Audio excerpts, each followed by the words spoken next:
Hey sis, are you there? I heard something was going on with you, but I'm glad that everything seems to have settled down now. I always knew that you were so nice, but I can't believe that you put yourself through all of that just for me. You really are too kind. Do you know that? Tracy, I really wasn't doing what I did for your sake, you know. I broke off my engagement with my fiancé because I caught you two having an affair with each other. Well, I know, but you were engaged to a CEO. You know that it's always been my dream to marry a rich man, right? I don't even know what to say to something like that. Is that supposed to be an excuse? Well, I've just always wanted to live like a spoiled princess, you know? I really don't know. What in the world does that even mean in this day and age? Besides, where did a dream like this even come from? It isn't like we were horribly poor or fantastically rich growing up. Well, I know, but that doesn't mean that I can't want to marry someone who is really rich, because if I did that, then I would never have to work another day in my life. And now I found that man after all this time. It really is like a real-life Cinderella story, isn't it? I don't remember the scene in Cinderella where one of the ugly sisters steals her prince away. Are you sure we were watching the same movie growing up? Oh, come on. You can't actually be mad at me for taking him for myself, right? Don't you know that all's fair in love and war? You've just got to get over this. You think this is something someone can just get over? This isn't a toy or something that you stole from me this time. We aren't kids anymore. You're right. We're adults, and I think that you're forgetting your place right now. I stole your fiancé from you, and that's a fact. You just need to accept the fact that you've been dumped for the better woman. You think I've been dumped? Please. I wouldn't have taken Jerome back if he came begging for me to take him back. I wonder if you have any idea just how pathetic and desperate you sound. I really don't care what you have to say about this anymore. I am through with the both of you. You really don't get it. You aren't the one calling the shots here. Jerome left you for me. Do you understand that? And it's because you weren't enough for him. He chose me over you because it's clear that I'm the better choice. And that's why we had an affair behind your back, because you couldn't make your fiancé happy and now he's left you. I really don't care how you try and frame it. It is true that Jerome cheated on me and that's why we're not getting married. But do you see me crying and moaning over losing him? Whatever, I just know that you've gotten better at hiding it now, but you've always been a little crybaby ever since we were little. Now who's the one trying to act all tough? We both know that you were the one who would resort to tears right away. You're just trying to project your feelings onto me, but it's not going to work. You think that I'm crying over getting your fiancé? As if. I think it's hilarious. I couldn't be happier about this. You have no idea how long it's been my dream to marry someone like a CEO and never have to work again. It's like my whole life has been leading to this moment. You really have no idea what you're talking about, do you? But whatever, what's done is done. Oh, come on! You can't just be taking it that easy. Can't you send me a message in all caps or shout at me over the phone or something at least? I'm not going to do that, but you should know that Jerome is not a CEO. What in the world are you talking about? Of course he's a CEO. He's the boss of the company that you work for, isn't that right? Actually, we have joint management of the company, if you must know. Hold on a second. What is that supposed to mean? How can you both manage the company? Well, I actually started the company with my startup capital. Jerome just snuck his way up the ranks using connections of his. The company is, however, all mine. This doesn't make any sense to me at all. What in the world are you talking about? I mean that when we first met while working for different companies, I had just established mine, and as it grew, Jerome showed interest in helping out. Then we started to talk about getting married. After I got pregnant, the board insisted that I have a co-manager in case anything happened to me, and they selected Jerome. So then, you two had the same job at the same time, but the company was really yours? But then, I don't get it. Are you telling me that you're also the CEO of a company? I would say I'm more CEO than Jerome. After all, it was my money that began the company. And I'd double check about Jerome still being a CEO since he would have been fired by now. Fired? What do you mean by that? I mean that once the board found out that Jerome was cheating on me, they asked him to step down and began a full investigation into him. It turns out that he was using company money to take you out for meals and on dates. So the board had more than enough evidence to fire Jerome right then and there. In fact, I believe all of this happened last week. Last week? Are you sure? He hasn't told me anything about any of this. Well, you might want to go and try talking to him about some of this in that case. But then, doesn't this mean that Jerome isn't even a CEO and that I won't actually be marrying a really rich guy? That's what you're worried about? I tell you that Jerome was embezzling from the company, something he could go to jail for, and that's all you care about? You're just lucky the board already agreed not to press charges as long as Jerome pays the money back. Of course, we are prepared to press charges if that doesn't happen. But I was supposed to live life like a princess. I thought I had stolen your man away from you with my charm and good looks. But now you're telling me that the man I stole from you doesn't even have a job? Yeah, and I don't imagine he has much in the way of savings, given how lavishly Jerome likes to live. But why didn't you say anything about this to me sooner? You should have warned me about him. Ugh, I never want to talk to you again. Are you really saying that to me? Oh, that message isn't showing up as read. Well, okay then. Have a nice life, sis.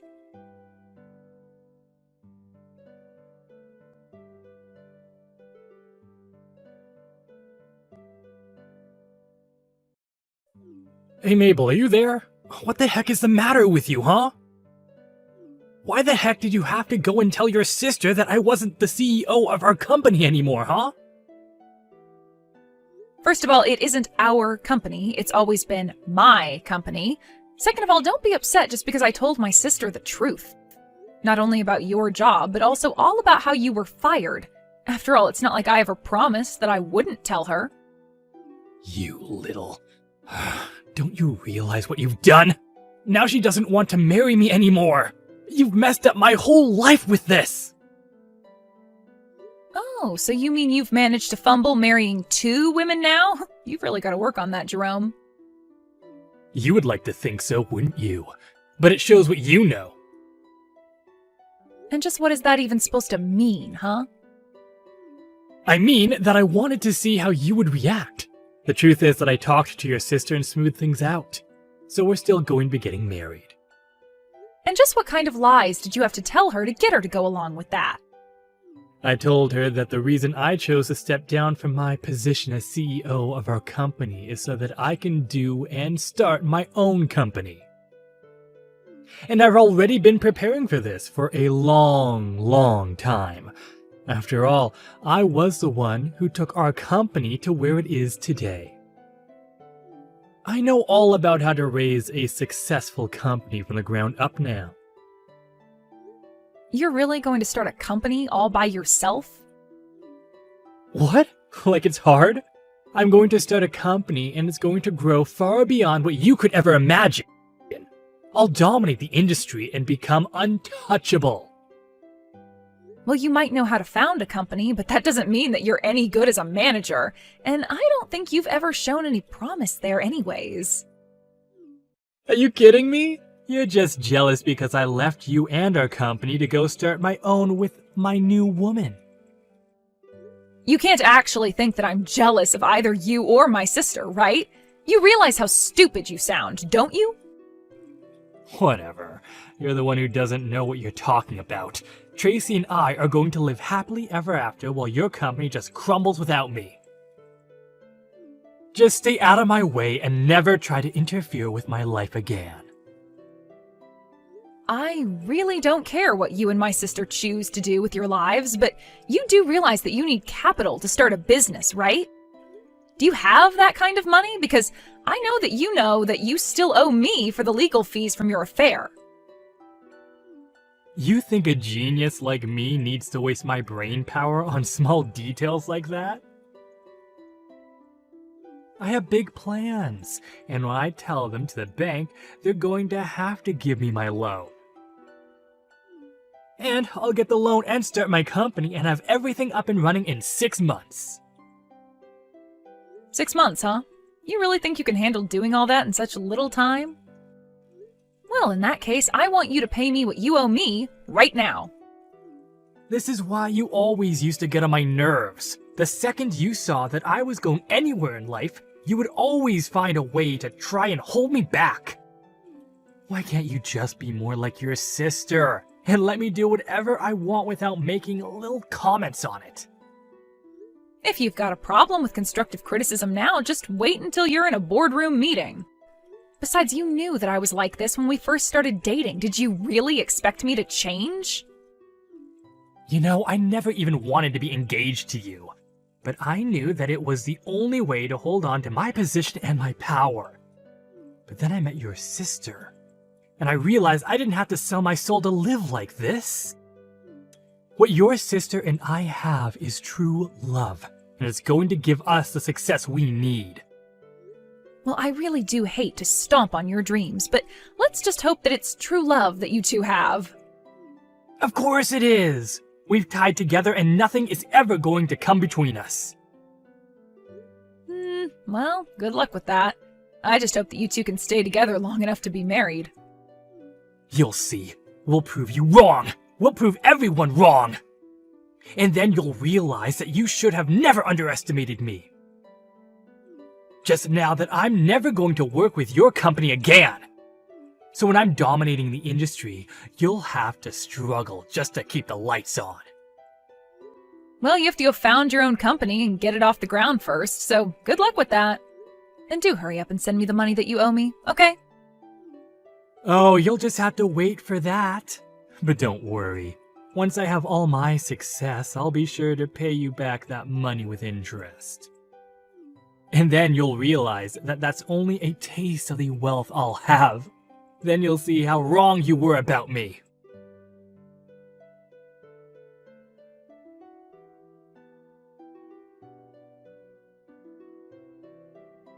Hey there, Mabel. I just thought you should know Jerome and I moved in together.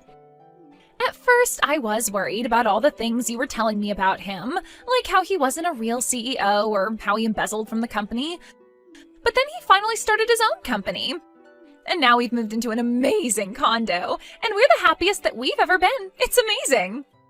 You moved into a condo together with Jerome? Because I haven't even heard anything about him creating a new company. Well, I suppose that's probably because Jerome just runs in different circles from you, doesn't he? This is where we're going to move into. He told me that he already paid for the condo and that they're just getting it ready for us. Oh, wait a second. I think I recognize that view. Isn't that Mammoth Towers? You mean even you've heard of this amazing luxury condo building? Yeah, I have, actually. Do you know what room you're going to be living in?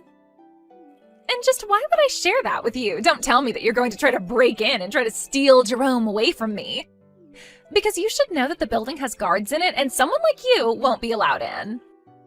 Right. Well, in that case, I guess you shouldn't worry about telling me the room number.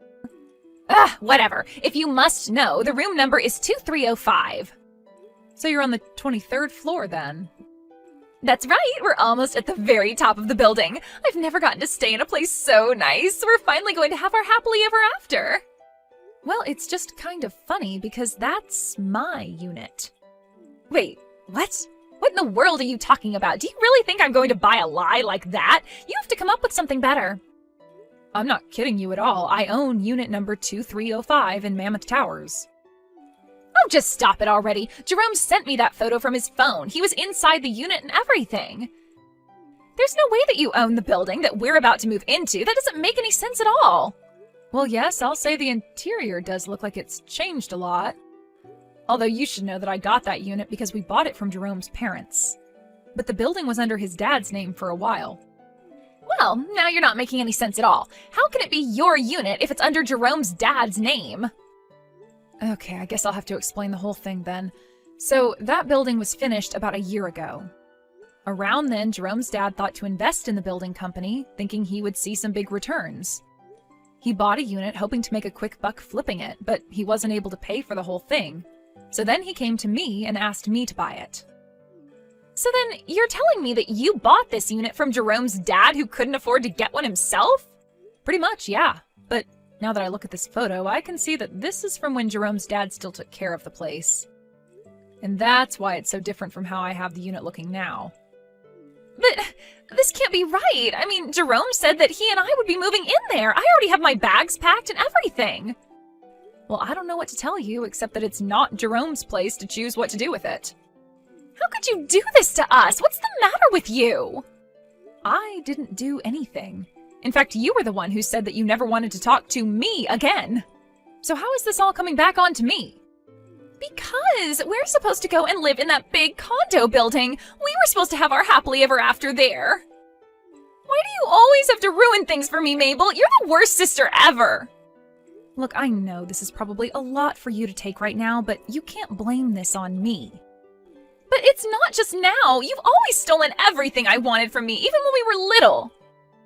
I didn't steal anything from you. In fact, you would always take from me. Whenever I tried to get it back, you would instantly start crying to get Mom and Dad on your side. But it's not fair. I want to live in that big condo. It should be all mine. Well, it was never yours nor Jerome's to begin with. A while ago, Jerome's dad needed money right away and offered to sell me the condo for the price he had put into it. I bought it and have been living there for a while. That's how I know that the interior looks different now. I don't know why Jerome thinks you two are moving in, but it's just not going to happen. If anything, I think that this is just one small part of a much larger lie that he's telling you. But this really isn't my problem anymore. Please don't bother me with stuff like this ever again.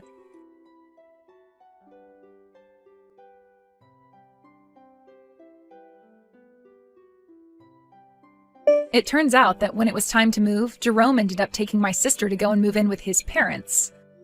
Apparently, they were in serious debt, and this was part of the plan to use Jerome and Tracy to pay off their debts. Tracy was messaging me, begging to help get her out of there, but I just read her texts and then blocked her number. She tried living with them for a couple of months, just hoping that this was all part of Jerome's plan to start his own company. Of course, he had never really even begun the process and was lying to Tracy this whole time about his intentions. I heard later from my parents that they ended up bailing out Tracy and rescuing her from her in-laws' house. Now, both my mom and dad are keeping a very close eye on Tracy and making sure she finds a job and learns some responsibility. As for me, life went on as normal. Nothing Jerome or Tracy did really ever had a chance to affect me. I told my parents that I wouldn't be doing anything to support my sister, and they understood and agreed with me.